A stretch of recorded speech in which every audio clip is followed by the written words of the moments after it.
kita renov akan ada perubahan maintenance fee yang rutin ditagih setiap bulannya. Terus ngaruhnya apa gitu loh untuk ke perubahan atau penambahan maintenance fee-nya gitu kan. Aku sendiri belum nemu jawabannya, dari pihak mereka juga nggak ngasih tahu gitu ya. Aku disuruh telepon ke CS-nya langsung dan aku males.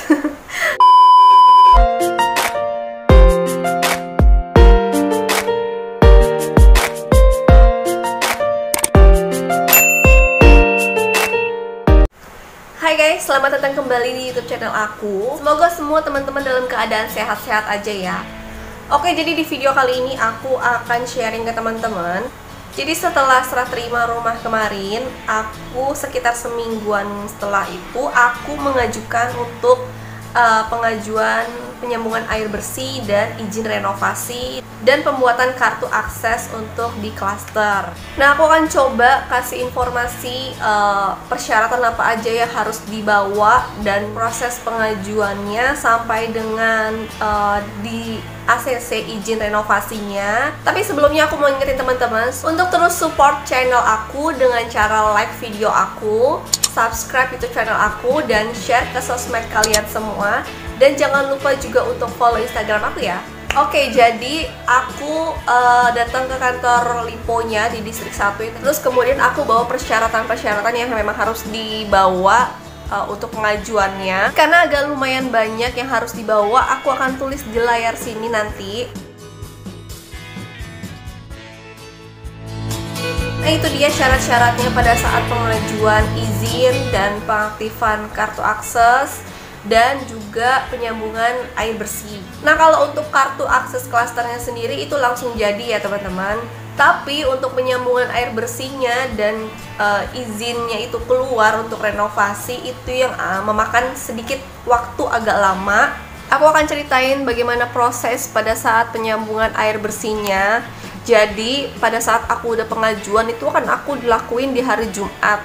Nah, orang pihak Liponya itu bilang akan diaktifkan atau disambungkan itu di hari Senin gitu. Jadi dia konfirmasi dulu ke pihak orang airnya, aku juga kurang ngerti ya. Nah, nanti ketika nanti sudah konfirmasi, aku harus ke rumah sana, ke waterfront untuk tanda tangan penyambungan air bersih gitu, dan memang harus ada orangnya di sana. Akhirnya aku telepon dengan inisiatifku sendiri, telepon ke pihak Liponya, Lipo Cikarangnya, terus aku tanya konfirmasinya bagaimana, apakah memang di hari ini bisa untuk penyambungan air bersihnya, dan mereka menjanjikan untuk konfirmasi balik ke aku di hari yang sama. Tapi ternyata tidak ada konfirmasi sama sekali. Akhirnya aku lanjut ke besokannya di hari Selasa. Di hari Selasa pun tetap belum ada konfirmasi dari pagi sampai dengan siang. Akhirnya aku coba konfirmasi lagi, telepon sendiri ke pihak Liponya bagaimana untuk proses penyambungan air bersihnya, apakah bisa dilakukan di hari itu, di hari Selasa itu. Dan akhirnya mereka bilang belum ada konfirmasi juga dari pihak penyambungan airnya itu. Akhirnya kita mundur lagi di keesokan harinya, di hari Rabu. Dengan kejadian yang sama, aku nggak dapat konfirmasi lagi. Aku yang harus telepon ke pihak Liponya untuk menanyakan gitu di hari itu apakah bisa ada penyambungan air. Karena kenapa aku ngejar terus, karena aku rencananya akan renovasi kan gitu, jadi butuh penyambungan air dulu gitu loh. Jadi kalau misalkan ada masalah di penyambungan airnya kan masih ada spare waktu gitu kan, jadi aku kejar terus untuk kapan bisa disambungkan air bersihnya. Nah, ketika aku telepon, pihak Liponya juga belum konfirmasi ke pihak orang airnya sana. Terus aku tunggu, aku agak sedikit senewan jujur aja gitu kan, karena terus diulur-ulur waktunya tanpa ada konfirmasi balik ke aku. Akhirnya ketika aku respon seperti itu, mereka konfirmasi, dan akhirnya aku terima telepon di hari yang sama juga, di hari Rabu itu, untuk penyambungan air bersih dilakukan pada siang hari gitu kan. Akhirnya aku ke rumah di waterfront. Jadi petugas airnya itu hanya membuka segel di meteran airnya. Terus kemudian setelah dibuka, dicoba di dalam rumah itu untuk keran-kerannya itu nyala atau enggak airnya. Kemudian udah kita tanda tangan untuk pembukaan atau penyambungan air bersih. Lanjut, kalau untuk izin renovasinya itu keluar, itu membutuhkan waktu kurang lebih seminggu, dan itu pun menurut aku agak sedikit ribet ya untuk izin itu keluar gitu, karena ketika kita mengajukan, kita kan menyerahin gambar juga seperti yang tadi aku tulis persyaratannya di sini. Jadi gambar itu nanti akan di ACC atau enggak, atau ada yang dikoreksi oleh pihak mereka gitu, itu yang memakan waktu agak lama gitu. Jadi menurut yang aku tahu, info-infonya ketika kita mau renovasi atau memperluas bangunan rumah kita, itu yang dilihat oleh pihak mereka, pihak Liponya, kita tidak boleh mengubah fasad rumah. Dan kemudian di area taman depan itu nggak boleh di-plur atau di semen semua, kayak gitu, harus disisakan taman paling enggak sampai dengan pipa pembuangan itu yang ada di depan. Nah itu nggak boleh ditutup oleh semen atau di-plur, jadi paling enggak sampai situlah tamannya, kayak gitu. Kemudian di area belakang rumah itu juga harus ada area terbuka kurang lebih 2x2. Nah kemarin itu aku ditolak untuk area belakang rumahnya, area terbuka di belakang rumahku, karena kurang dari 2x2. Kemudian dari pemasangan kanopi juga untuk modelnya dan letak-letaknya, kanopi garasi rumah itu juga diperhatikan. Kalian perlu perhatikan karena itu juga termasuk dalam pengecekan mereka gitu loh, dari sisi gambar yang kita sudah buat. Jadi kemarin juga untuk kanopi aku disarankan atau disuruh itu untuk memakai kanopi standar dari developernya gitu kan, dari waterfrontnya. Jadi standar kanopi dari waterfront itu seperti yang ada di cluster Traventin gitu, mereka kasih gambaran kayak gitu. Karena aku kurang setuju dengan model kanopi seperti itu, yang menurut aku kurang kurang ngaruh gitu untuk ketika hujan pun kayaknya masih aja basah atau tampias gitu kan. Dan untuk ketika panas pun kayaknya ya udah masih aja panas gitu, nggak terlalu pengaruh, nggak sesuai dengan kanopi yang aku pengen sebenarnya. Jadi aku mengajukan gambar seperti apa kanopi yang aku mau gitu kan.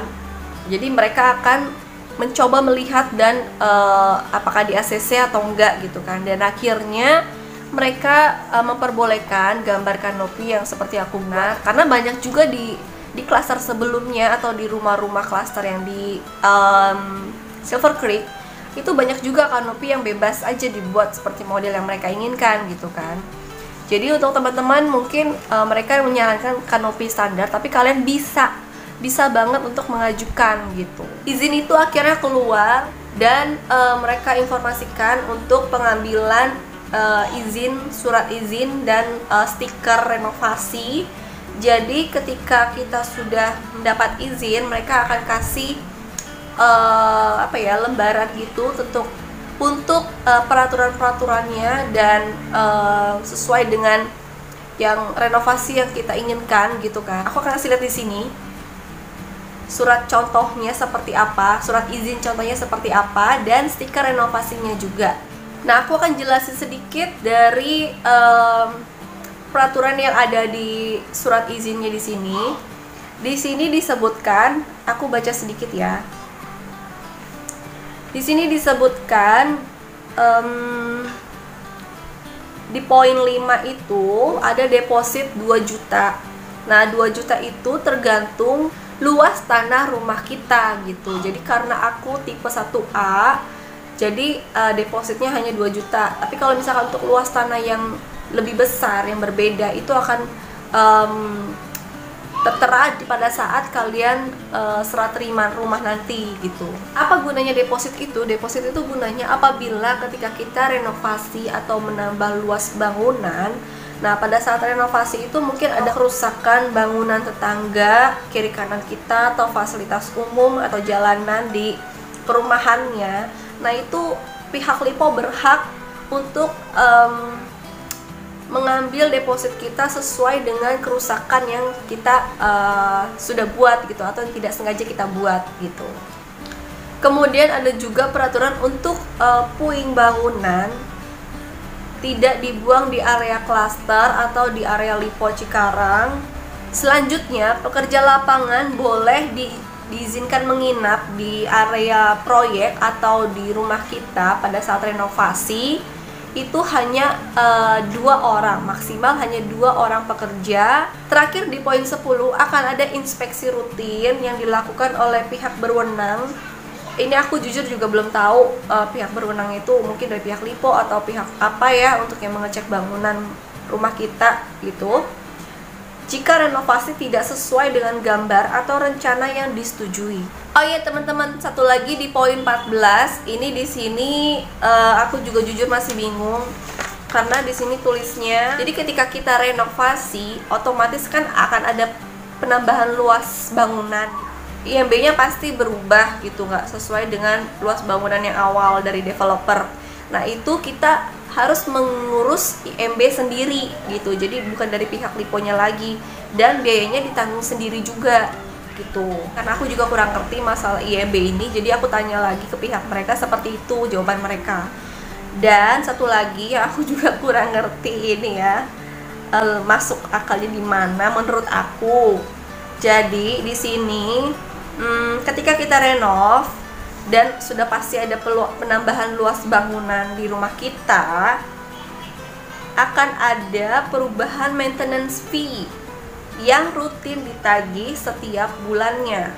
Jadi ibaratnya kayak iuran keamanan, iuran kebersihan lingkungan gitu, yang setiap bulannya pasti akan ditagihkan. Jujur aja untuk iurannya dan iuran maintenance fee-nya itu berapa aku belum tahu, tapi itu akan mempengaruhi ketika kita renovasi atau menambah luas bangunan rumah kita gitu. Jadi sampai sekarang aku belum ngerti sih, dan aku tanya sih kemarin, dan mereka bilang memang ada penambahan iuran nanti, dan itu bisa ditanyakan. Karena aku nanya kenapa gitu kan, alasannya apa ada penambahan, karena menurut aku luas bangunan itu kan di area rumah kita aja gitu kan, nggak melebar, nggak kemana-mana, nggak ke area lingkungan.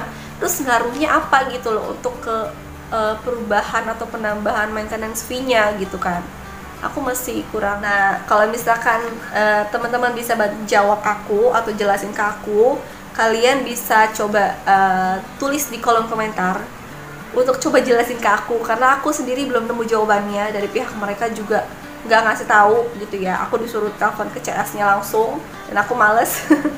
Jadi aku coba tanya ke teman-teman kenapa gitu loh. Mungkin ada yang udah pernah nanya atau ada yang tahu jawabannya karena sudah tinggal lama di sana gitu kan. Gue juga nggak tahu. Jadi kalian coba tulis di kolom komentar.